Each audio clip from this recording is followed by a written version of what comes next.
Australia. This is Jamie here, the Crypto Koala. Now today, guys, I'm talking with Andy. He's another YouTuber, another Aussie YouTuber, and he has a YouTube channel called ICO Review. Now he's a great guy. I've been talking to him recently, and we're just going to talk about a few coins today, guys.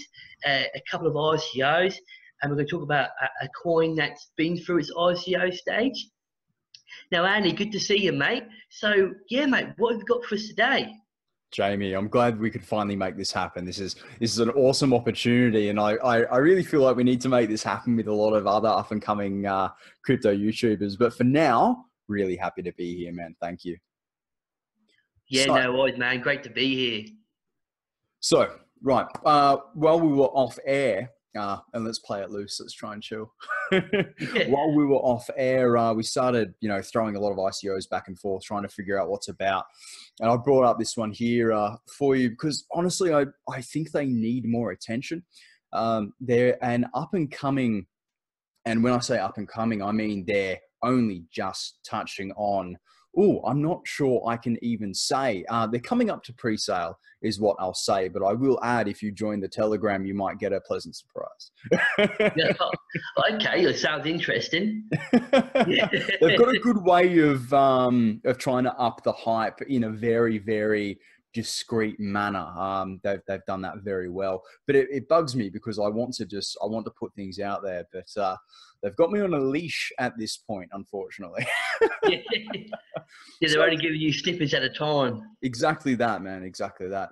Back to the point, however, up and coming crowd sale type ICO. So you're of course familiar with, say, Stop Me when you hear one you know about. So Crowdcube, GoFundMe, Kickstarter. Oh yeah, GoFundMe. Yeah, see, that's getting quite common in Australia now.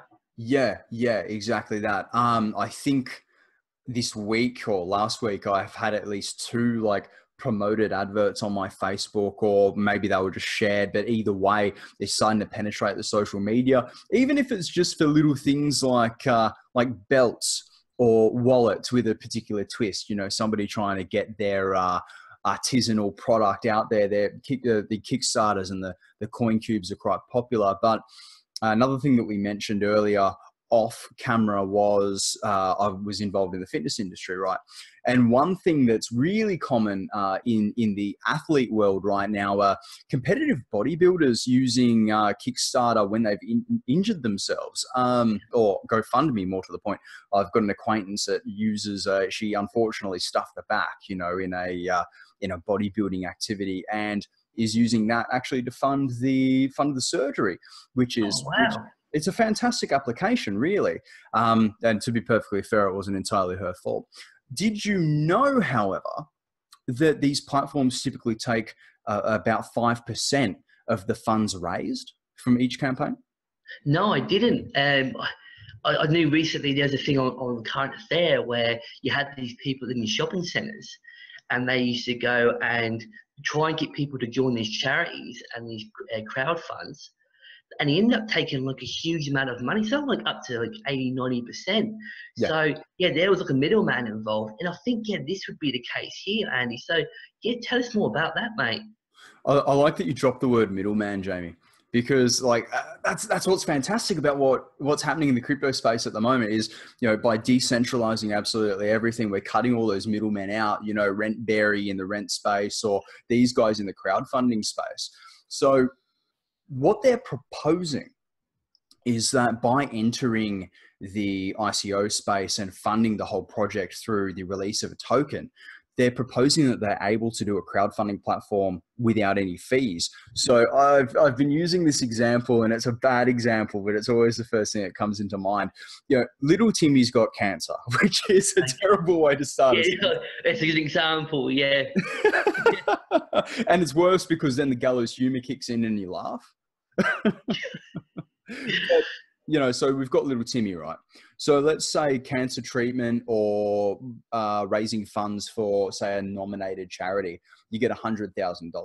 Now, Kickstarter, Crowdcube, etc., going through those processes, minus 5%, you get $95,000. So that's still quite a lot of money, yeah. But what could that other $5,000 achieve is my question. So sure, another $5,000 mightn't necessarily go to add more into a cancer treatment, but then you think about little Timmy in the children's ward. How many PlayStations and TVs can you get for the kids in the children's ward? It's not necessarily treating the cancer, but it is increasing quality of life. So that 5%, especially in the scope of $100,000, adds up. And that really is the message for me here with a zero fee crowdfunding platform, is you can do some serious good with it. And I think there's some legitimate application. Oh, for sure. It sounds like ethical. There's a lot of, but to use blockchain for it, I guess it's like the blockchain version of crowdfunding for, say, charities. It's a really good idea because, yeah, it does tackle that problem where you've got the middleman, and to be able to give all that money to a charity. So little Timmy gets 100%, or say if Acorn do it on behalf of another charity, or they raise money for another charity, 100% of that can be, and that's the beauty of it, of blockchain technology. It's decentralized, it gets rid of that middleman. So all that money can go to, say, little Timmy or anyone else for that matter. So yeah, it sounds like a really good idea, Andy. And the other side of the equation that I didn't necessarily think about right away, dude, is borders. So there are, there's a hell of a lot of legislation out there that might limit one from funding a crowdfunding activity from, say, Africa, or more to the point, in Africa. Some countries don't have access to CoinCube or Kickstarter, etc. Whereas, because of the slightly grey nature of the blockchain right now, it means that there are other countries that, fair enough, mightn't necessarily be able to participate in ICOs. We're all aware that, say, the US is banned from a lot of them, and Canada is as well now. But once the platform's actually launched, somebody in Africa can pump out a project, and people from all over the world will be able to access it a lot more freely and a lot more openly. Oh, definitely. It's interesting with these developing countries. Now, two countries come to mind that got really bad problems with their currency, is Venezuela and Zimbabwe. Yes. Now, these two countries, their currency's gone to, I won't say it because I'm not going to swear, but they've got really bad problems with hyperinflation.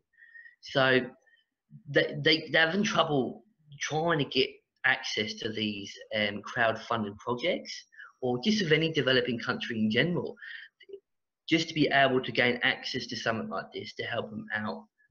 Like the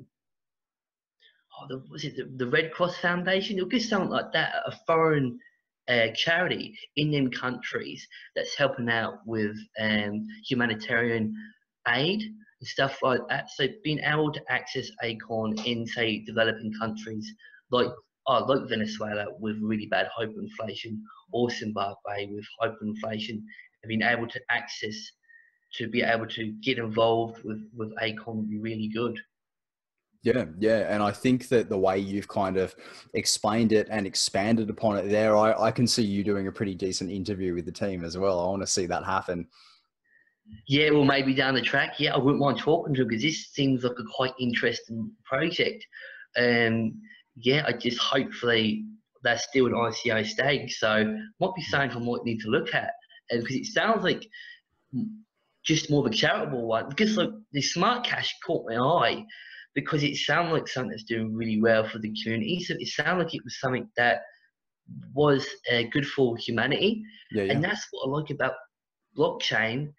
It can do a lot of good for humanity. So I want to start getting to these charitable, or something that's going to enhance the human race, really, So this sounds like something that is doing that. It sounds like ethical. It's got good morals.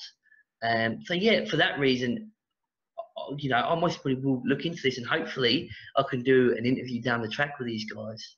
Well, I'm going to take that opportunity, because Moritz and the Eds and the other guy, Toby on the team, I know you guys watch my stuff. So we're going to contact you and we're going to make this happen, yeah?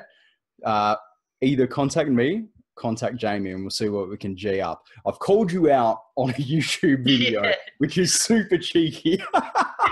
You put him on the spot now, yeah. We're not live though, so it's okay.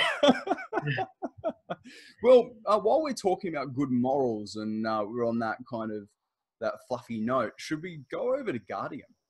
Yeah, man. That sounds like another sort of, that's in the same basket, really. Another thing that seems like it's going to be a good thing for public services and a good thing to help the community out, you know? So what have you looked into on Guardian thus far before I go on a ramble? Well, in a nutshell, Guardian is going to be a decentralized app that's going to help emergency services. It's going to help them with, it's got like a sort of a mobile device, and they can immediately contact, say if something was to go terribly wrong, and there's a fire or someone needed CPR, needed a paramedic, or needed someone from the fire brigade. They have a decentralized app. So it's like a duress alarm, and they can just basically tap it on their phone or on a device, and that emergency signal will be sent out, and the appropriate emergency service will help them out. So it's something that I think is currently being in development at the moment. It's in its pre-sale stage. It seems like it's got a pretty good roadmap up together, and they've got a plan in place. But yeah, the concept is a really good concept, because what it is trying to bring blockchain technology to emergency services. So the creator of this, of Guardian, is trying to give something useful to emergency services, basically. And they have, they've got different applications, or they've got, I would like to trade a thought. I think I might just have to start from that point. That's okay. And if you lose your train of thought, I'm happy just to jump in as well. And on that note, not just being part of emergency services, what I took particular note of with Guardian was that it's more of like an emergency network. So if you hit your duress button, it doesn't just notify, say, nearby local emergency services, but no matter where you are in the world, thanks to the blockchain, it will also send push notifications to a pre-designated list of your loved ones, of people that might care about your well-being, and hopefully we all have people that might care about our well-being. But you pre-program that list of people into the application, so that push notification goes to, much like an emergency warning system, like what we saw happening in everybody's smartphones in Japan when Korea was doing the crazy, testing. Bang, push notification pops up on the phone. Oh, damn, something's happened to Jamie, touch wood, hopefully not, but worst case scenario. So it's a great notification system. And the reason why this one popped into my head and was brought to my attention was because they've partnered up with, I mentioned to you, Beetoken. So imagine B&B, but now you've got this emergency system integrated into your Airbnb now. So wow, yeah. You can understand why they partnered up, and you can see that that connection there, and which is really interesting. So, mate, I only know a little bit about Airbnb. I know about Airbnb, but the Beetoken. Could you tell us a bit more about that, mate? Like, what is the Beetoken? Yeah, right. So, moving on from Guardian, Beetoken. Honestly, it's probably the easiest ICO we could ever speak about. I think that they're even extremely blatant in their own branding, to be perfectly honest with you, Jamie, in that they are literally Airbnb, but just a blockchain version. That is 110% their mission. However, they are, let me rephrase, they stand to steal some of Airbnb's market share out of the gate because of the way they are integrating other disruptive or other blockchain related technologies like this. They're entering the market, and even though they've got disadvantage with the market share at the moment in terms of the B&B space or the decentralized accommodation space, they're getting a foot up with new technologies. things like this, things like, oh God, this is going to bug me now. Zero chain. So they're utilizing blockchain cloud, cloud storage. So much like your iCloud, something like that. They're using add-ons like that to keep their app fast, to keep their ERC20 tokens from clogging up blockchains further, etc. So I think that they're taking Airbnb and just taking it to the next logical evolution, if that makes sense. I think maybe that, yeah, it sounds like they've seen the potential of what Airbnb is being pretty successful. You see them popping up all over the place in Australia. And it's only the other day, one of my family members was saying, oh, we're going down the Sunshine Coast. We're going to stay at this house. It's not a hotel, but it's like just someone's house. And I was like, what do you mean? He said, oh, Airbnb. I said, well, what's that about? Well, it's about you actually stay at someone's house, and I guess they've got to be compliant. They've got to follow regulations. But I'm guessing what these guys are doing is tapping into that. So they're trying to bring a cryptocurrency version or blockchain version of. They've recognised that sort of market, and that's something that they want to try and get a piece of that pie. So it sounds like they've got something that's got some great promise there. And that's the thing about what Beetoken's doing at the moment is, I think in a traditional market, they wouldn't necessarily stand a chance in taking away much market share from Airbnb, just because of how big Airbnb has become. But they're not only integrating up and coming technologies, but they're also leveraging a great deal of hype, because blockchain's hot right now. Blockchain's the thing right now. Crypto's the space. And you watch 2018, and it's going to be the biggest redistribution of wealth that our generation has seen, for the very least. So their positioning there is extremely strategic, and it can't be by accident. It definitely can't be by accident. Oh, definitely. They know they've got something that potentially could do really well. Like 2018, I completely agree with you, mate. The paradigm shift, it seems like it's slowly but surely it's changing, and it's just gaining momentum, more and more momentum. But yet, I think of any company, that's what gives them, they know they can't compete in a traditional sense. So they're using blockchain technology to give them that advantage. And because there's so much hype, or there's so much momentum behind it, it gives them, they know that they can compete against them, because they know they're tapping into a future market, or they know that they're tapping into something that Airbnb, unless they evolve themselves, they're trying to sort of beat them at that game, if you know what I'm saying, Andy. I know exactly what you mean. I think as if Airbnb started off as the disruptive tech, and to make bold and outlandish claims, perhaps they've gotten a little bit too big for their britches. They have become quite large, and though I can't rightfully say I know much about the business model, I'm not in Airbnb's ear. There is something to be said for successful businesses becoming complacent.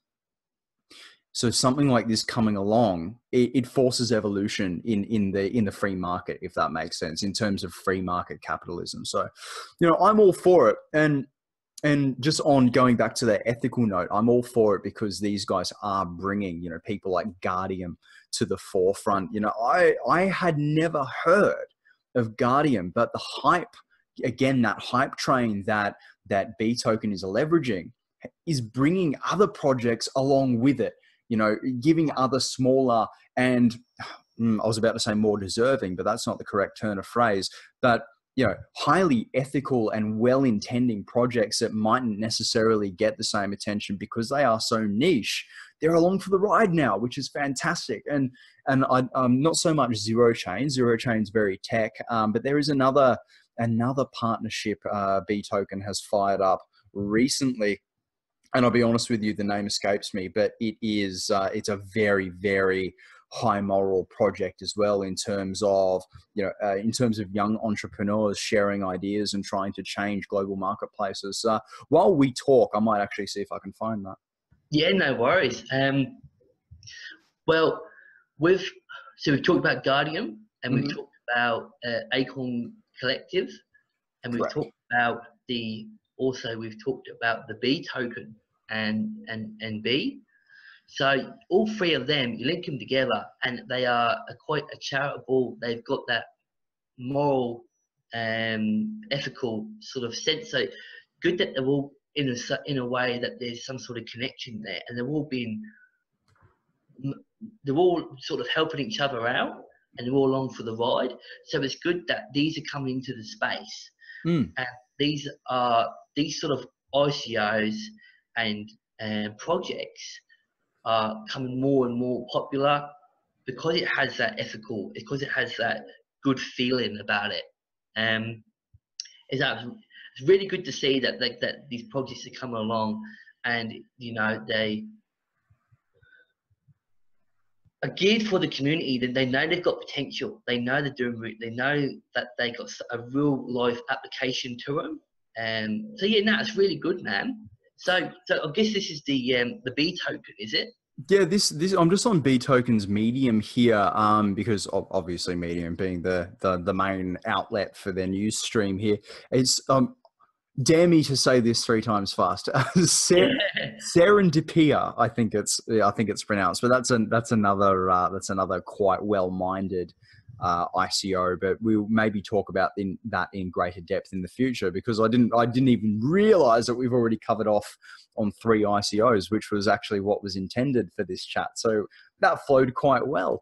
What I will add on to what you were saying, however, about these companies entering the crypto space with good intentions, I feel as if the nature of the blockchain as well, and the hype is maybe giving companies that wouldn't have a chance, and I think I touched on this earlier, but it's giving companies that wouldn't necessarily have a chance in the traditional market a far greater chance in terms of free market capitalism in the ICO world. Like I say this without judgment, but perhaps Acorn Collective wouldn't have been as popular, or Acorn Collective wouldn't have standed as large a chance on the traditional stock market, because it is trying to take one of the large cash flow sections of crowdfunding out of the equation, and a lot of traditional investors might turn their noses up at that.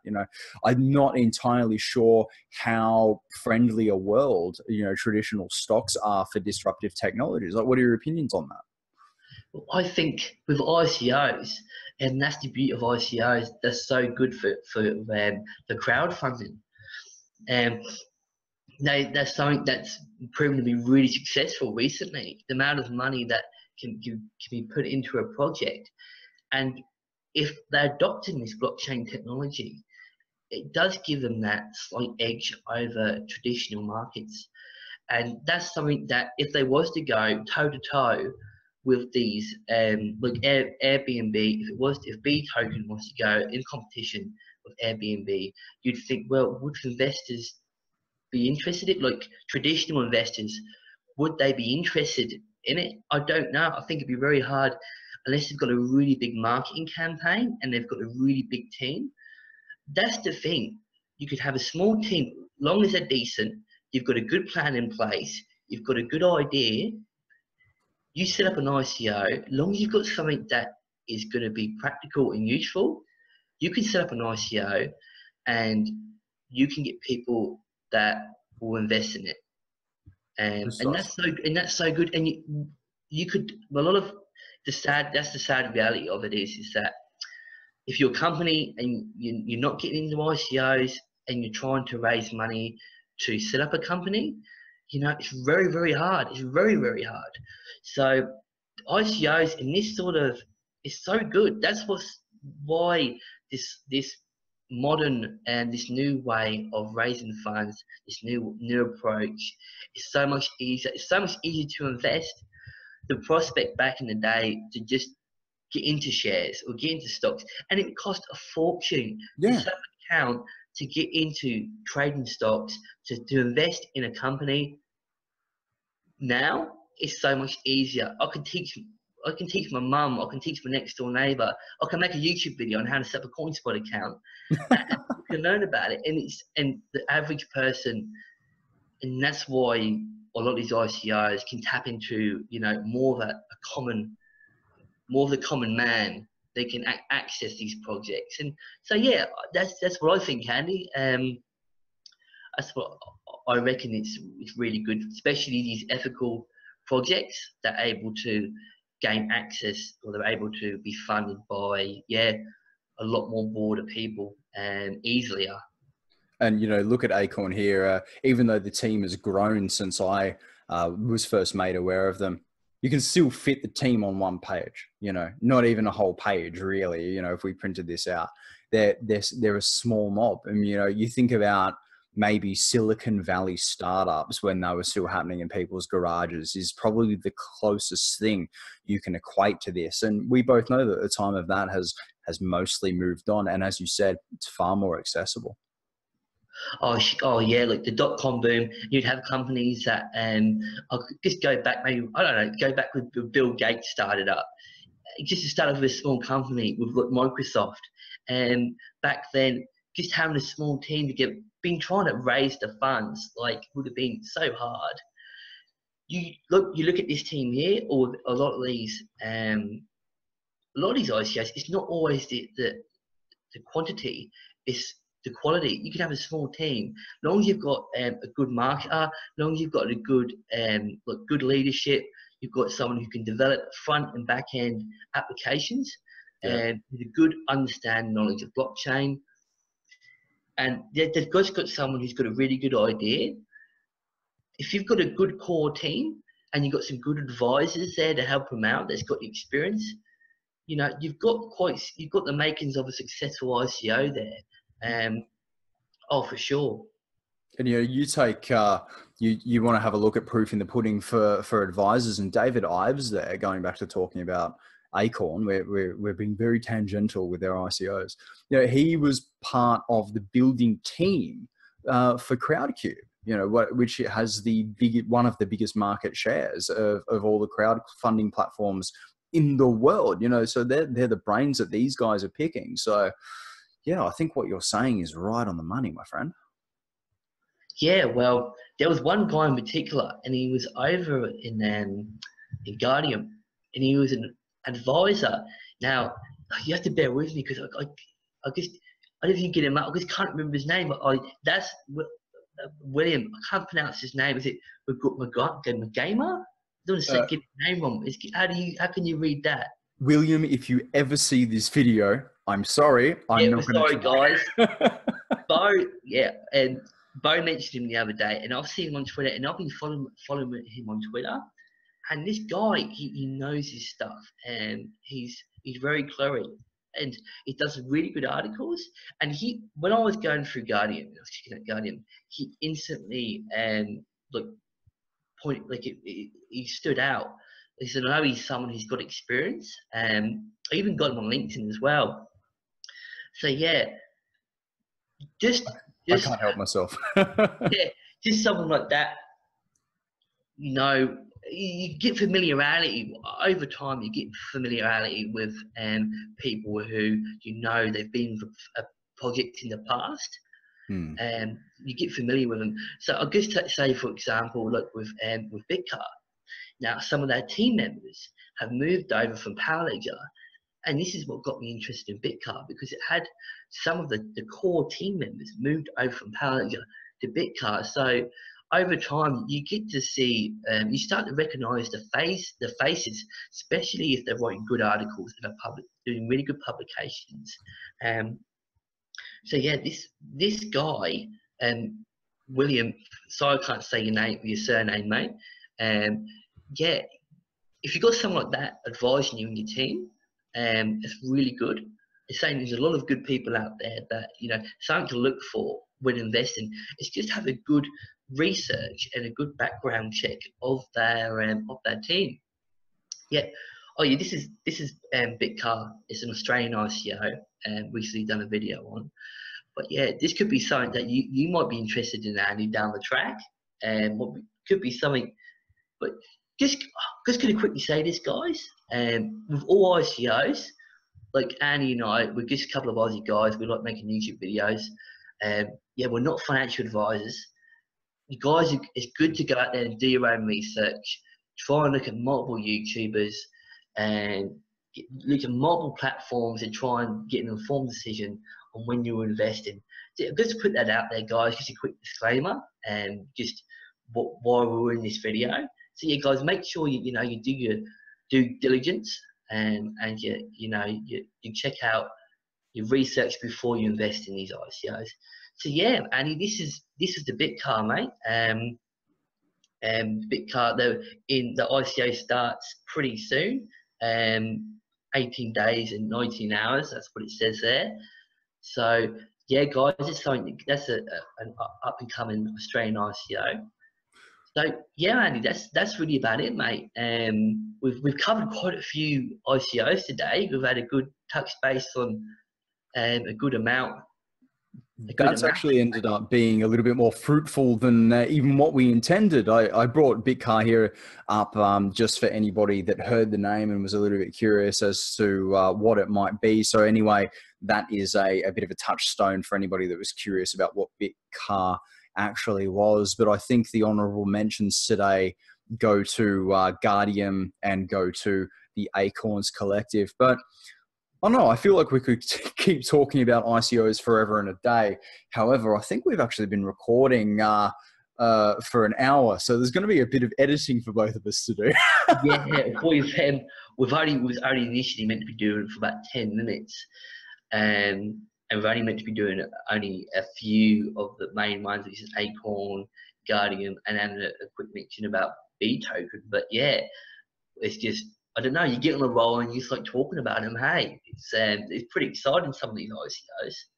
Well, and the good thing about the amount of footage that we've just gotten is you and I will probably end up with mildly different videos as well, which means anybody watching this on my channel also has to go watch Jamie's over at Cryptokoala. Oh yeah, that's the beauty of it. Well, hopefully, this is just a taster of what's to come. So hopefully down the track you will see videos of Guardian, and possibly you'll just see more. So the videos that the topics that we've mentioned down the track, there could be follow-ups, or I know Guardian is something that we really want to try, and I want to try and hopefully get that interview of Acorn. But yeah, Guardian is something that I guess we want to do a lot more on in the future. So yeah, they deserve what's the space, guys? They definitely deserve the attention and the hype. Do you mind if I handle the outro? Oh yeah, go for it, mate. Yeah, go for it. Hell yeah. Well, that's all we have for you on this one. We have been your crypto enthusiasts, and we'll see you in our next videos. See you later, guys. See you later, Andy. Thanks, mate. You're welcome, mate. Take care.